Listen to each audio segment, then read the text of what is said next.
할렐루야. 지난 시간에 이어서 오늘은 사도행전 2탄이 되겠습니다.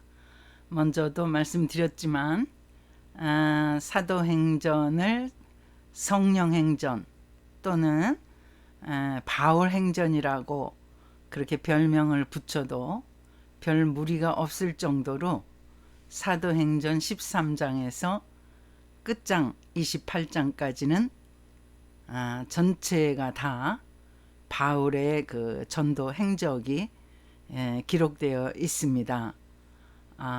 그 사도들의 정말 그 열심인 그 전도 사역도 정말 빼놓을 수 없는 그런 그 초대교회 당시에 훌륭한 업적이었지만 이 저자가 사도행전의 저자가 누가인고로 누가는 사도들과 함께 전도 사역을 한 것이 아니라 전적으로 바울과 동력을 했기 때문에 바울이 본격적으로 이제 이방인 선교 사역에 그 나가자 누가도 같이 그 해외에 동행을 하게 된 것입니다.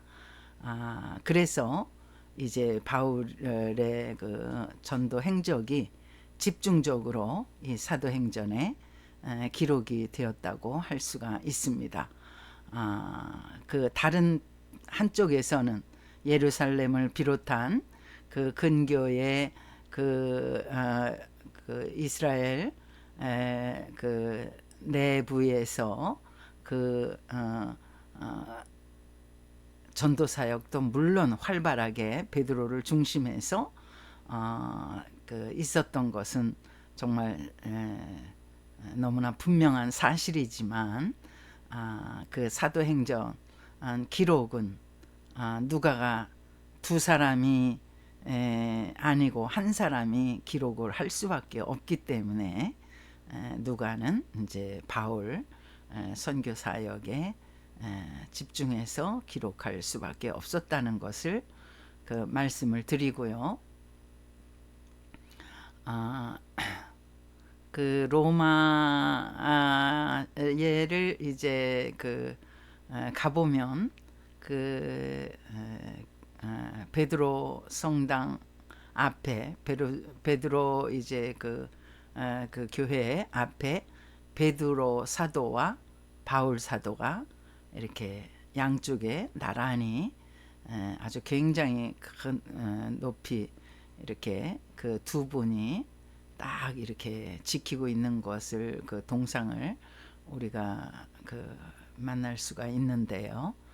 이렇게 예수님이 부활하시고 승천하신 이후에 예수님께서 보내주신 성령님의 그 충만함을 받은 사람들이 베드로를 중심해서 예수님의 제자들 한 무리와 또 다른 한 편에는 바울 사도가 이방인의 해외 선교의 주역으로 놀랍게 또 성령님의 그 충만하게 임하심에 따라서 그렇게 이방 사역의 큰 업적을 그 세울 수 있는 그런 그 두 분의 그런 그 놀라운 그런 그 업적을 그 동상을 통해서 우리는 초대교회의 활동 상황을 추측할 수 있다고 할 수가 있습니다. 그 사도 바울은 그 예수님을 그 예수님이 육체로 계실 때 그 목격한 분은 아니었죠. 그러니까 예수님 AD 한 10년 바울의 출생은 AD 10년에 출생한 기록을 볼 수가 있고요. 그가 이제 로마에서 순교를 당한 그 횟수는 AD 67년. 그러니까 그가 57세에 순교를 당하신 걸로 우리는 추측을 해볼 수가 있습니다. 예수님을 직접 만나거나 따라다녔던 그 사도들과 달리 바울은 당시 그러니까 그 예수님 당시 때는 좀 어렸거나 한 10대 후반 정도의 그런 이제 청년으로 이제 자랐을 때고요. 그리고 그는 예루살렘 출신이 아니라 터키에, 지금으로 하면 터키 지방에 있는 길리기아 다소 출생이었습니다. 그러니까 이제 외국에서 태어난 그런 사람이었고, 그가 날 때부터 로마 시민권자였다는 것은 성경에 여러 번 나오거든요.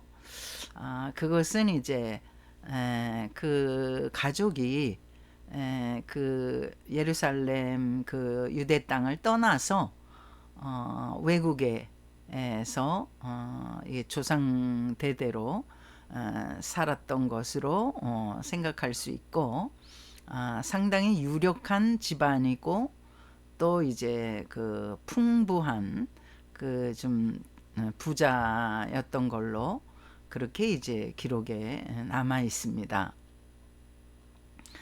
그러나 이제 그의 이제 아이덴티티는 유대인이었기 때문에, 유대인의 이제 그 특징은 세계에 어디에 있거나 이제 율법을 굉장히 존중하고, 또 이제 더 경건하게 살기 위해서 또 바리새파에 속했다고 할 수가 있고, 그 당시에 대학이라고 할 수 있는 가말리엘 그 문화생이었다는, 히렐이 있고 가말리엘이 있는데 이제 쌍벽을 이루는 두 학파였는데, 지금으로 하면 이제 대학이라고 할 수가 있는데요.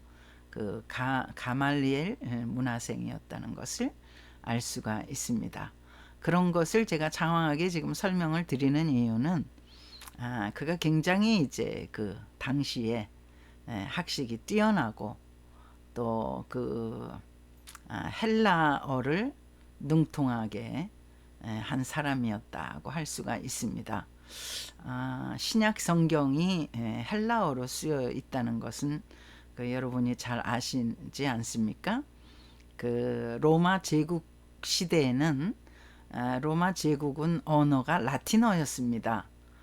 라틴어였는데도 불구하고 헬라어, 지금으로 하면 그리스어인데요. 성경에 나오는 헬라어와 지금의 그리스어와는 좀 다릅니다. 여러 가지로. 헬라어, 헬레니즘 문화가 그만큼 그 당시에 로마 제국을 뒤엎고 있었기 때문에, 헬레니즘 문화라면은 여러분에게 이제 소개시켜 드릴 것이 소크라테스나 플라톤, 이러한 철학자들의 언어입니다. 그 언어는 또 사상을 대변하지 않습니까? 사상이 이제 당시의 사상이 헬레니즘의 사상은 이원론이 주류를 이루고 있었습니다.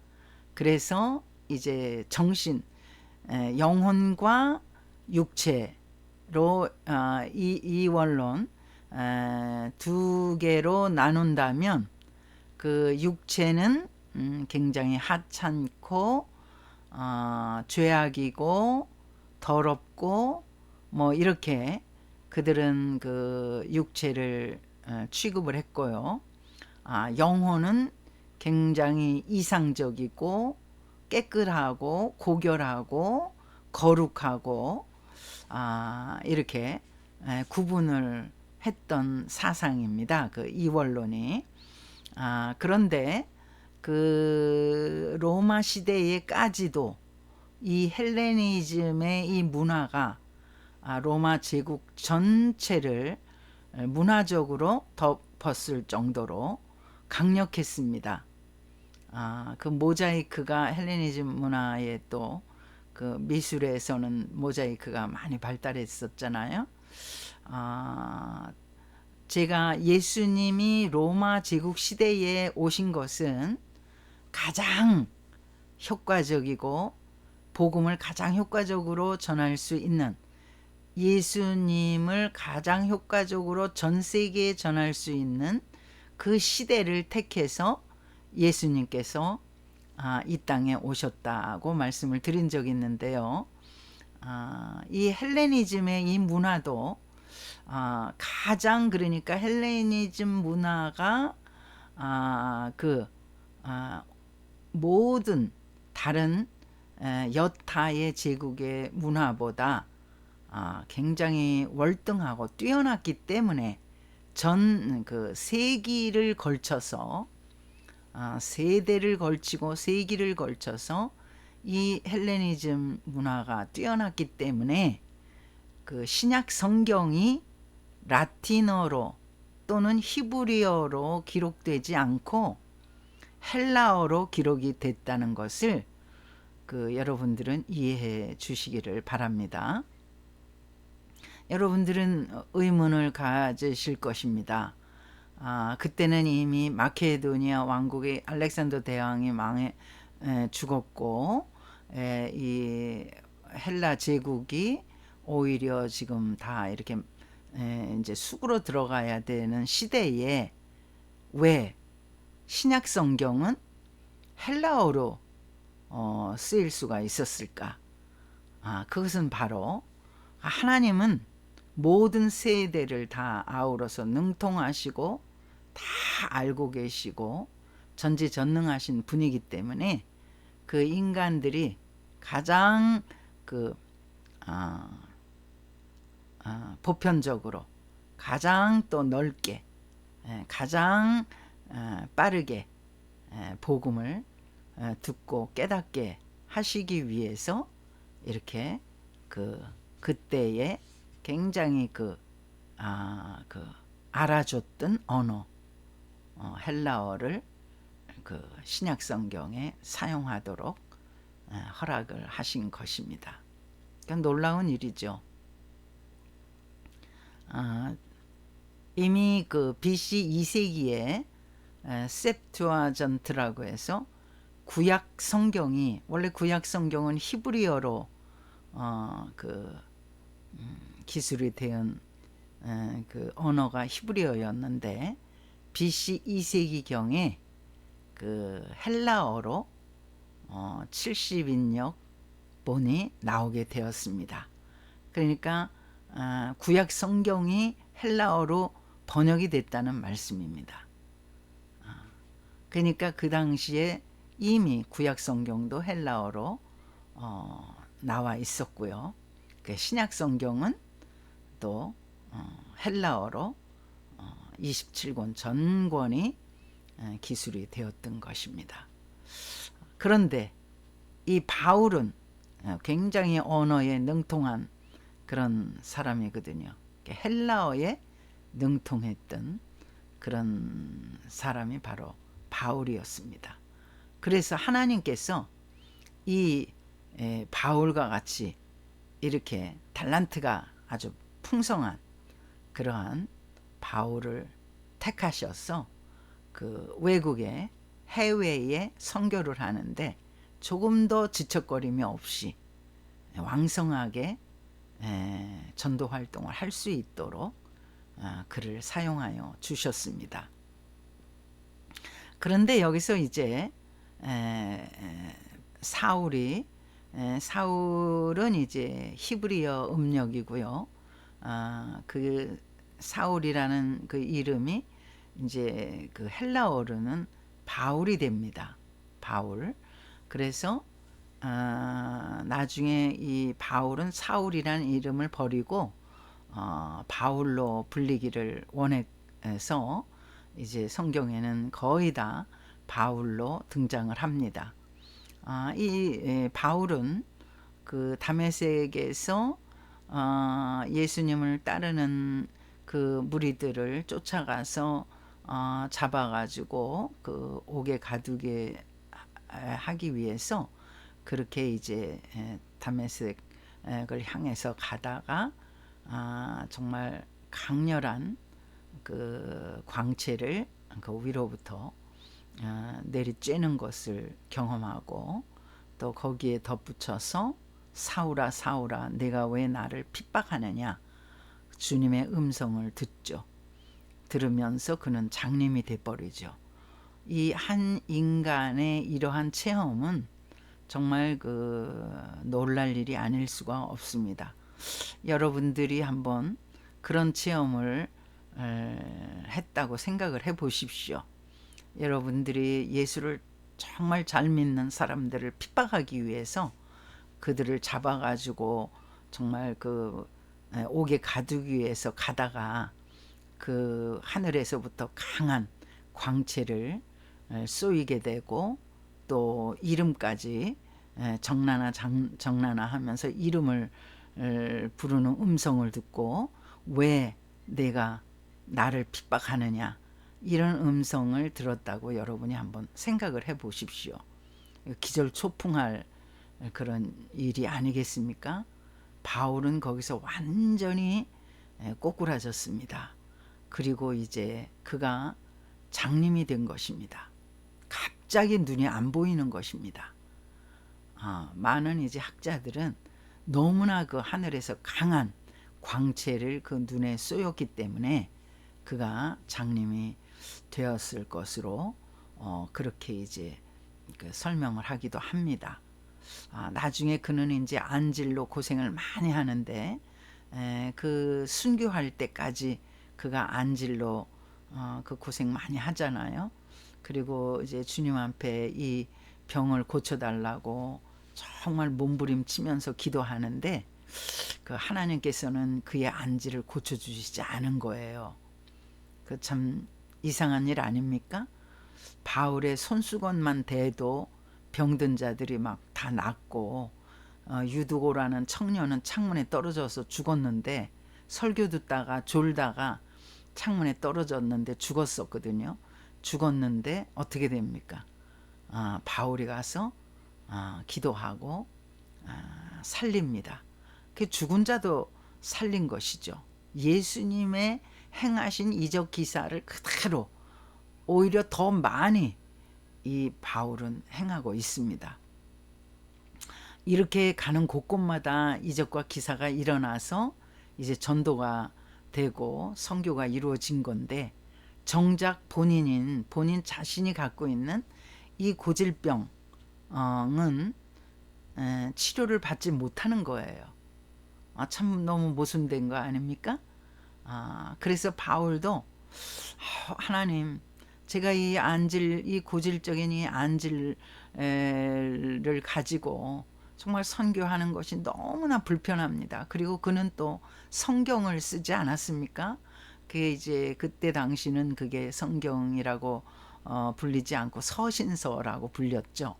그 서신을 계속 그 교회에 자기가 개척한 그 교회에다가 이렇게 보내게 되는데 그 서신을 쓸 때 자기의 그 안질 때문에 얼마나 그 기술하기가 어려웠겠습니까? 그 뭐 나중에는 막 대필자도 나오고 그러지 않습니까? 친필도 있지만 여러 사람 또 대필을 또 세워서 받아 쓰게 했던 것이죠. 그러는데도 하나님이 그 바울의 그 고질적인 그 안질은 치료해 주시지 않는 거예요. 그 참 이상하지 않나요? 그 뭐 죽은 자도 살리시는 하나님인데 왜 그 쉬운 그 안질병은 계속 그가 달고 다니면서 불편하게 선교를 하게 하셨을까요? 제가 생각하기로는 하나님께서는 그의 그 불편한 안질을 통해서 자신의 옛날 모습을 생각하며 앞으로 전진할 것을 독촉하신 하나님의 그러한 섭리가 계획이 있었다고 저는 생각이 들어요.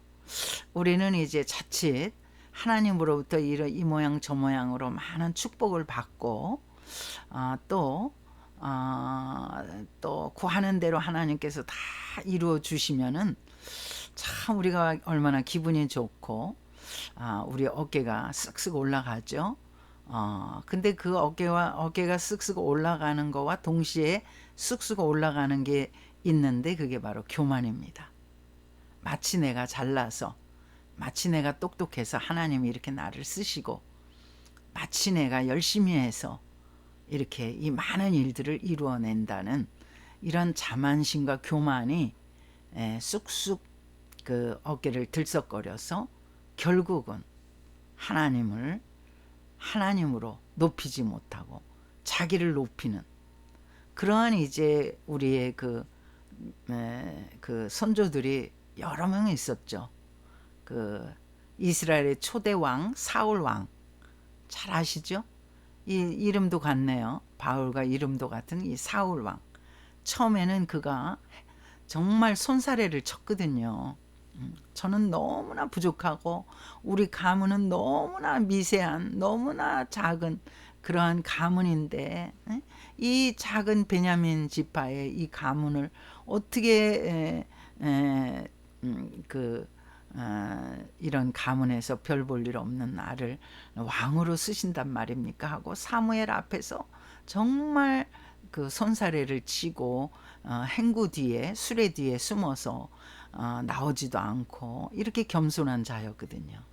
그러나 그가 이제 하나님의 도우심으로 전쟁에 나가는 곳곳마다 승승장구하니까 이제 뭐 합니까? 그가 하나님께 영광을 돌리기보다는 자기의 기념비를 세우고 또 하나님이 명령하신 그 말씀을 온전히 순종하지 않고 적당하게 인간적인 그런 방법과 계획을 세우면서 거짓말하고 속이고 이 사무엘상 13장에서부터 15장에 쫙 기술이 된 내용입니다.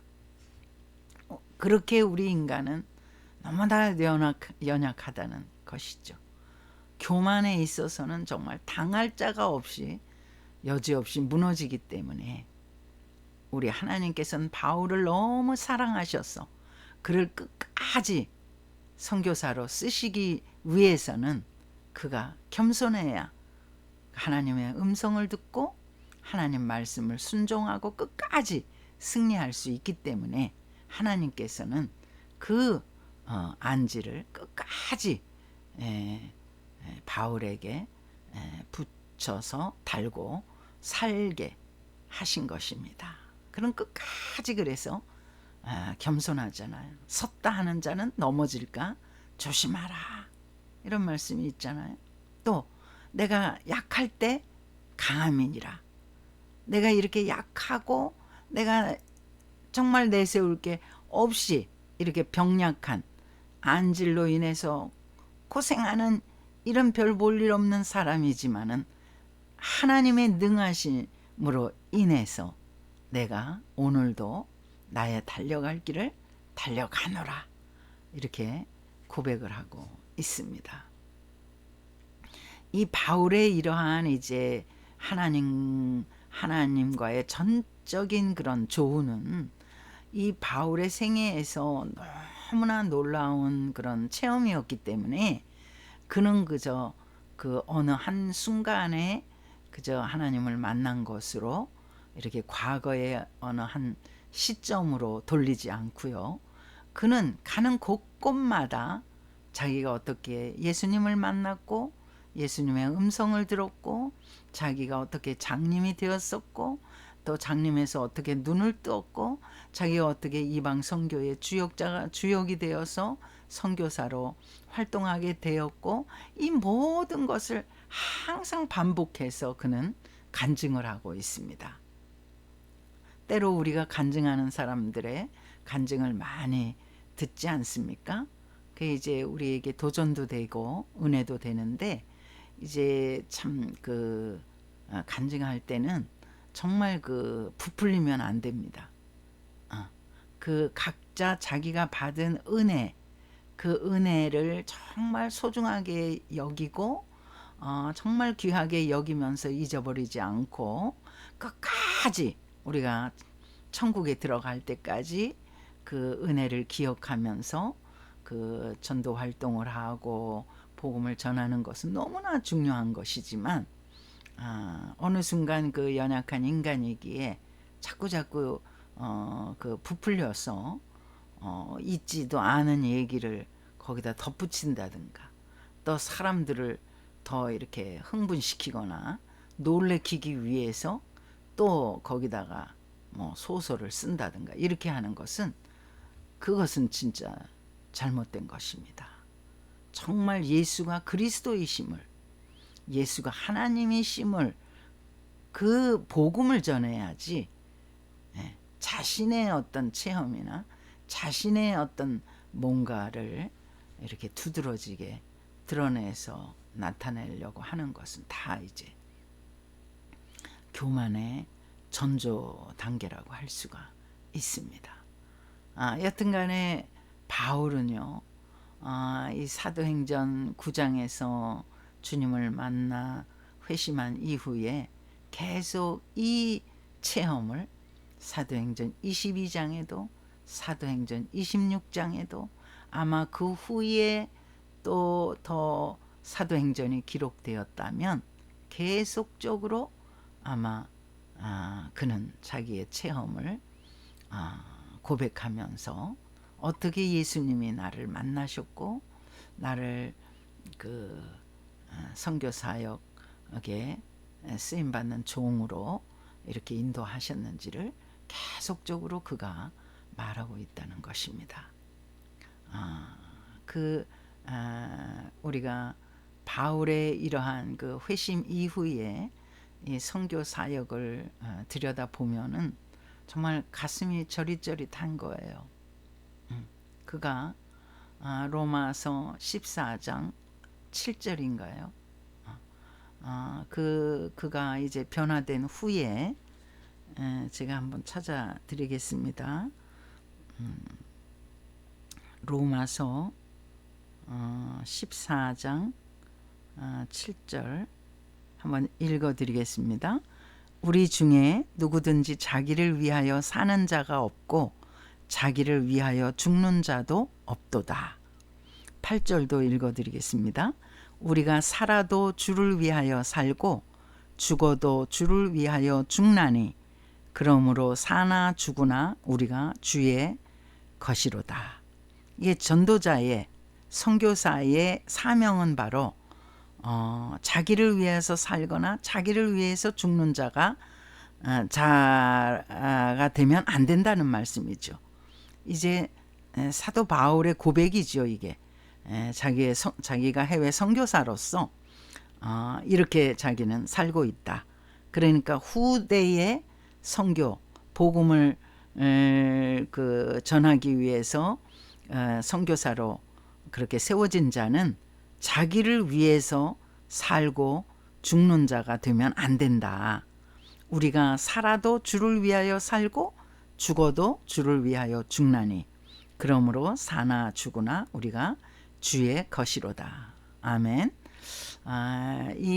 이러한 마음으로 그는 나의 달려갈 길을 마치고 주 예수께 받은 사명 곧 하나님의 은혜의 복음 전파함을 마치려 하면은 나의 생명을 조금 더 귀한 것으로 여기지 아니하노라. 그의 생명을 주님께 딱 담보해 드린 거예요.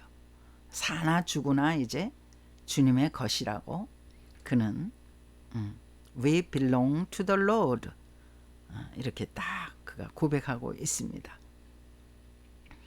우리가 그래서 이제 참 바울을 생각하면 얼마나 이제 마음이 저릿저릿하고 정말 우리가 찔림을 받고 도전을 받게 되는지 모릅니다. 전도자는 우리가 어느 때 어떤 장소에서 전도할지를 사실은 또 모를 때가 많이 있잖아요. 그 어느 상황에서 복음을 전해야 되겠다는 그러한 또 성령님의 그런 역사가 우리의 마음에서 또 꿈틀거릴 때가 있잖아요. 우리 마음대로 하는 것이 아니라 성령님의 인도하심을 우리가 순종해야 되기 때문에, 그래서 이제 베드로 사도는 이렇게 말하고 있습니다. 베드로 전서 3장 15절에 너희 마음에 그리스도를 주로 삼아 거룩하게 하고 너희 속에 있는 소망에 관한 이유를 묻는 자에게는 대답할 것을 항상 준비하되 온유와 두려움으로 하고. 우리 속에 이제 항상 소망을 갖고 사는데 이 소망에 관한 이유를 누가 묻는다면 항상 우리는 준비가 돼 있어야 된다는 말씀이죠. 소망에 관한 이유를 물을 때 그거 모르겠는데 성경을 찾아봐야 되겠는데, 아니면 누구한테 물어봐야 되겠는데, 이러면 벌써 늦는 거죠.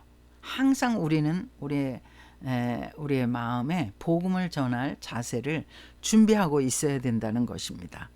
그래서 소망에 관한 이유를 묻는 자에게는 대답할 것을 항상 준비해라. 그리고 온유와 두려움으로 하라. 이렇게 베드로 사도는 우리에게 권면을 하고 있습니다. 그래서 우리가 예수님을 영접해서 하나님 자녀가 되고 이렇게 하나님 말씀이 우리의 심령을 사로잡아서 우리 삶이 거룩해지고 또 정결해지고 또 착해지고 또 우리 주변에 믿지 않는 영혼들이 우리의 눈에 이렇게 밟히고 또 그들을 위해서 이름을 불러 기도하다 보면 정말 적극적으로 전도하고 싶은 생각이 나잖아요. 그럴 때 어떻게 하겠습니까? 내가 회심한 사건을 간증하는 것입니다. 나도 이전에는 예수 믿는 사람들을 정말 싫어하고 예수 믿는 사람들을 안 좋아하고 교회 별로 안 좋아하고 내가 바울과 같이 이렇게 핍박했던 그러한 사람이었는데 내가 이렇게 변하게 되었다. 예수님께서 어떻게 나를 만져주셨다. 내가 죽을 병에 걸렸었는데 주님께서 나를 깨끗하게 치료해 주셔서 지금 완전히 건강하게 되었다. 여러 가지 등등 질병뿐만 아니라 여러 가지 우리의 삶에서 일어나는 모든 문제들, 우리가 그래서 예수님을 믿고 경험이 많이 쌓여야 합니다. 주님께서 어떻게 나를 일으켜 주시고 주님께서 나를 어떻게 세워주시고 주님이 내 기도를 어떻게 응답해 주시고 내가 어떻게 일어나게 됐는지, 이런 부분의 체험이 많이 쌓일수록 정말 복음 전하기가 너무 쉬운 거예요. 다른 사람 얘기를 할 게 아니라 내 얘기를 하는 것이죠. 그래서 내가 주님을 만난 그 간증을, 바울이 예수님을 만나 회심한 거와 같은 간증을 하는 것입니다. 그렇게 해서 복음을 전하는 것입니다. 예수님이 이 땅에 왜 오셨는지, 하나님이시면서 왜 사람이 되셨는지, 사람이 죽으면 또 끝인지 아니면은 한 번 죽는 것은 사람에게 정하신 것이요 그 후에는 심판이 있다고 히브리서 9장 27절에 말씀이 있습니다. 그러니까 우리가 성경도 많이 읽어야 되죠. 또 성경도 많이 암송을 해야 되죠. 그래서 어떻게든지 간에 우리 주님께서 우리에게 마지막으로 부탁하신 만민에게 복음을 전하라. 그래 내가 너희에게 가르친 것을 그들에게 가서 가르치고 또 그것을 지키게 하라. 그리하면 내가 세상 끝날까지 너희와 항상 함께 있으리라. 이렇게 주님이 마태복음 28장에 16절에서 20절까지 말씀하시거든요. 우리를 지켜주시는데, 근데 선제 조건이 있죠. 뭐예요? 우리가 주님의 증인이 되는 삶을 살아야 되는 것입니다. 오직 성령이 너희에게 임하시면 너희가 권능을 받고 예루살렘과 온 유대와 사마리아와 땅끝까지 이르러 내 증인이 되라. 권능을, 성령을 받아서 권능이 임하면 우리가 우리의 편리함대로 사는 것이 아니라 내 이기적인 삶을 사는데 그 권능을 쓰는 것이 아니라 바로 예수님의 증인이 되기 위해서 우리가 성령을 받아야 되고 성령의 권능을 사용해야 되는 것을 믿으시기를 주님의 이름으로 축복합니다. 오늘은 사도행전 2탄 바울에 대해서 살펴보았습니다. 감사합니다.